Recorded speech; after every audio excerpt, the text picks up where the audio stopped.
Hi everybody. Today I will be talking about the book I read for today's class, which is Performing the Word. Let's see if you could see that. Yeah. Preaching as Theater. I know that's backwards. It's by Jana. It's by Jana Childers. It's a really good book. I had to kind of read it quickly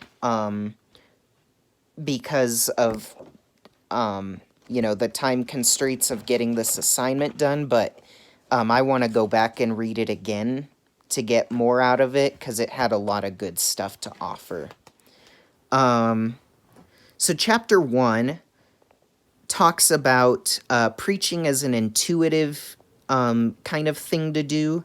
It goes into the history of preaching, talks about, like from the exegetical method employed in the first century with the early Jewish Christians, to, some ways of thinking about preaching that are put in more Aristotelian terms, Aristotle, and kind of preaching as rhetoric of persuasion.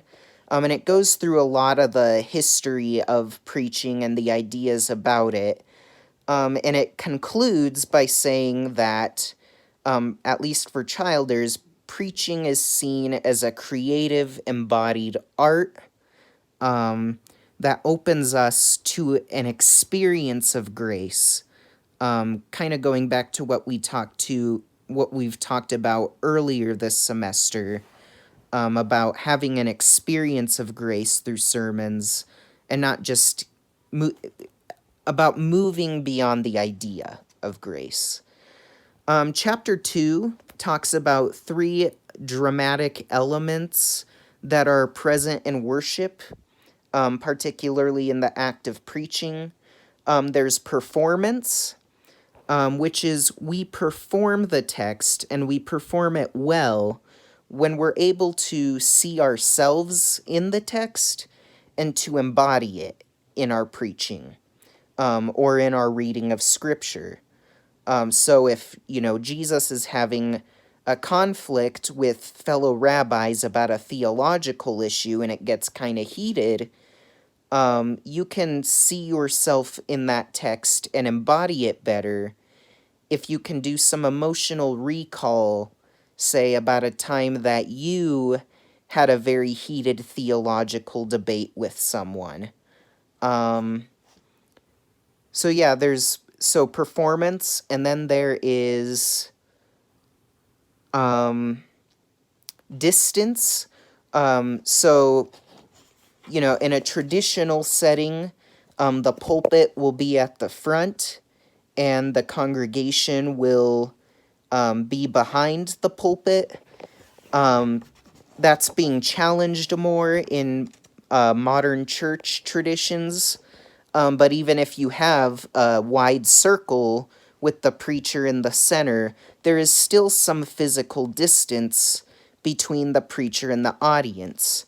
And Childers argues that we need that distance because, like in physical drama, or in theater, we need that physical distance to have our own experience of the play we're watching.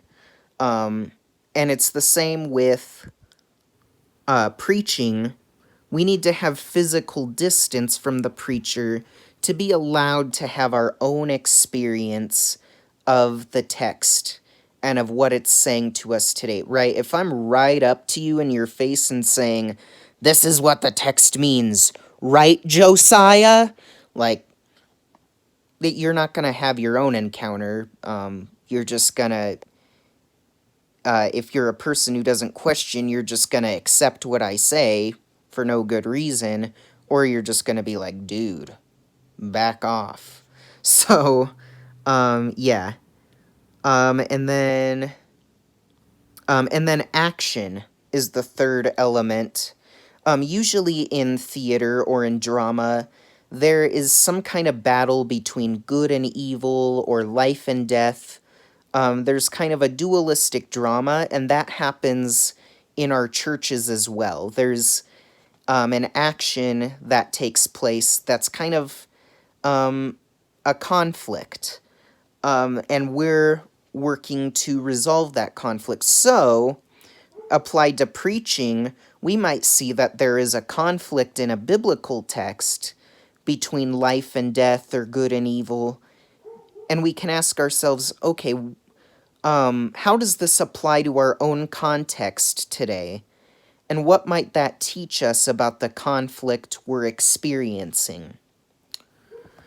So chapter 3 goes on to talk about vocal and physical skills, such as abdominal breathing, not breathing in the middle of sentences, which I was like, ooh, calling me out, throwing some shade on me, childers. Paying attention to sound production, the way we produce our sounds, so like what part of the mouth is being used to produce sound, paying attention to that so that we can be more articulate and project clearer. And then Childers also offers like vocal warm-ups, physical warm-ups, some breathing exercises, a lot of useful stuff to try in that chapter. And then chapter 4 talks more about vocal emphasis and pauses, the way we use those in reading scripture and in preaching. Right, so it's a lot different, if I'm reading that verse in John, in chapter 14, that's often used to justify exclusivism. It's a lot different if I read it as, I am the way, the truth, and the life, versus, I am the way, the truth, and the life. And then, pauses, you don't want to let, like, commas dictate that to you, how you structure the way you read scripture, or the way you read your sermon out loud. And I know I'm very guilty of that. I tend to pause after commas, and that is definitely a point of improvement for me. Chapter 5 talks about things that actors learn that we should apply as well into our own preaching and reading of scripture. So there's energy is one of the factors, right? I had an acting teacher who used to, if we were just kind of flatly saying our lines, he would say, energy, bigger, bigger, right? Because there needs to be a sense of urgency for people to encounter what's happening. The same is true with our preaching. We need to come at it with a sense of energy and of urgency. Why is this important? Respecting the body, being opening to movement of the body, and also not just making gestures to make gestures, right? In theater, I've heard this referred to as elbow acting, where you're just flailing your arm around without a purpose. We want to be mindful of that when we preach and when we read scripture. And then hospitality. We're inviting people to an encounter with the text. Just as in theater, we're inviting people to experience the drama that we're portraying.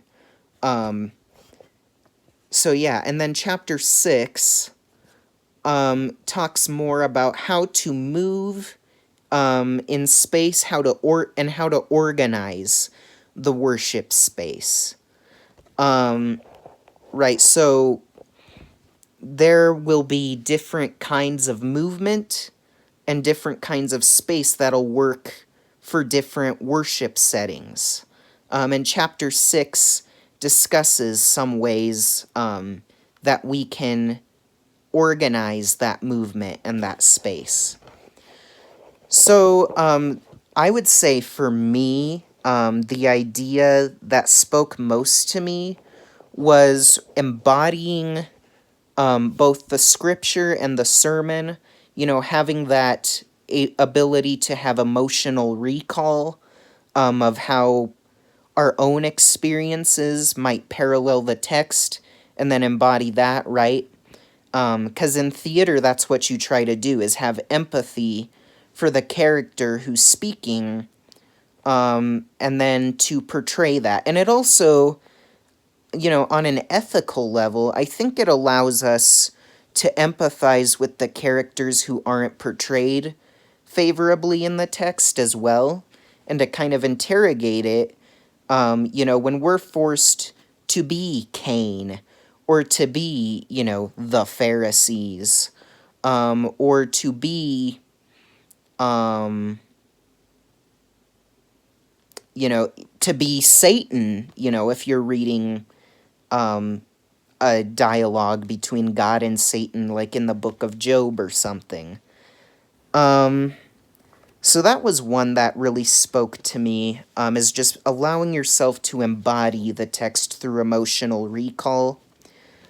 A lot of the vocal stuff really spoke to me, and like especially with emphasis and pauses, because I know I'm guilty of a lot of that, and it's something that I want to work on more in my preaching.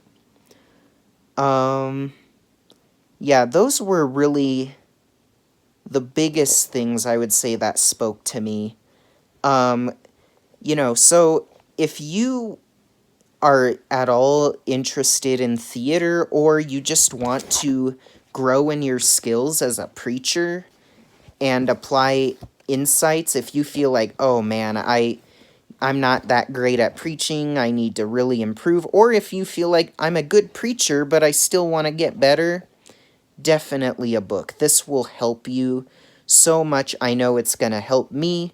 It might take a while for me to learn to apply it, but I think I have a way of understanding the way I read scripture now, especially out loud, and the way I preach. I think about it in a whole different way, thanks to this book. So hopefully you'll get to read it at some point. It's good stuff.